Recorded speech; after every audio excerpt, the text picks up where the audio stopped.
കണ്ണൂർ ജില്ലയിലെ പെരിങ്ങോം എന്ന ഒരു മലയോര ഗ്രാമം. അവിടെ ഒരുപാട് കർഷകർ കുടിയേറിപ്പാർത്ത ഒരു സ്ഥലമാണ്. ഷാജിക്ക് 26 വയസ്സാണ് പ്രായം. പക്ഷേ ജെസ്സിക്ക് 26 കേട്ടോ, ജെസ്സിക്ക് ഏകദേശം 38 വയസ്സ് പ്രായമുണ്ട്. ഈ ഇത്ര വലിയ ഡിഫറൻസിൽ ഇവരെങ്ങനെ കല്യാണം കഴിച്ചു എന്നായിരിക്കും നമ്മളൊക്കെ ചിന്തിക്കുക.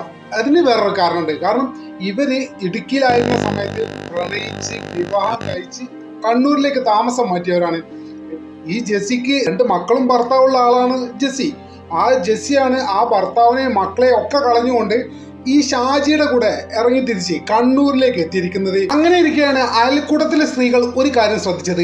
കഴിഞ്ഞ കുറെ ദിവസങ്ങളായി ജെസ്സിയെ അവിടെയുള്ള യാതൊരു കൂട്ടായ്മയിലോ യാതൊരു പരിപാടിക്കോ ഒന്നിനും കാണില്ല. ജെസ്സിക്ക് എന്താ സംഭവിച്ചെന്നുള്ള എല്ലാവർക്കും വലിയ ആശങ്കയായി. അങ്ങനെ പിറ്റേ ദിവസം ആയ സമയത്ത് രാത്രി ഏകദേശം 9 മണിയായിട്ടുണ്ടാവും. ഈ ഷാജി ഫോൺ എടുത്തിട്ട് ഷാജിയുടെ ഒരു കൂട്ടുകാരനെ വിളിക്കാണ്. ഒരു പന്നിയെ കിട്ടിയിട്ടുണ്ട്, ഇതിനെ വെടിവെച്ചത് അറിഞ്ഞാൽ ഫോറസ്റ്റുകാർ അറിഞ്ഞാൽ പ്രശ്നമാണ്, അതുകൊണ്ട് നമുക്ക് ഇത് എങ്ങനെയെങ്കിലും എവിടെയും കൊണ്ട് ഉപേക്ഷിക്കണം, നിനക്ക് എന്നെ ഒന്ന് സഹായിക്കാൻ പറ്റുമോ? അപ്പൊ എന്തായാലും ഷാജിയുടെ കൂട്ടുകാരൻ ഉടൻ തന്നെ വീട്ടിലേക്കെത്തി കൂട്ടുകാരനോട് ഷാജി പറഞ്ഞു, ആ കെട്ടിവെച്ചിരിക്കുന്ന ചാക്കിലാണ് പന്നിയുടെ മൃതദേഹം ഉള്ളത്, അത് ആരും കാണാതെ വലിച്ചിഴച്ച് കൊണ്ടുപോയി നമുക്ക് പുഴയിൽ ഉപേക്ഷിക്കണം എന്നായിരുന്നു അവർ പ്ലാൻ. ഷാജിയുടെ കൂട്ടുകാരൻ ഈ ചാക്കിനടുത്ത് എത്തി ചാക്ക് പൊക്കി നോക്കുമ്പോൾ ഒരു വല്ലാത്ത ഭാരം. സാധാരണഗതിയിൽ പന്നിക്ക് ഉണ്ടാകുന്ന ഒരു ഭാരമല്ല ആ ചാക്കിന് ആ സമയത്തുള്ളത്.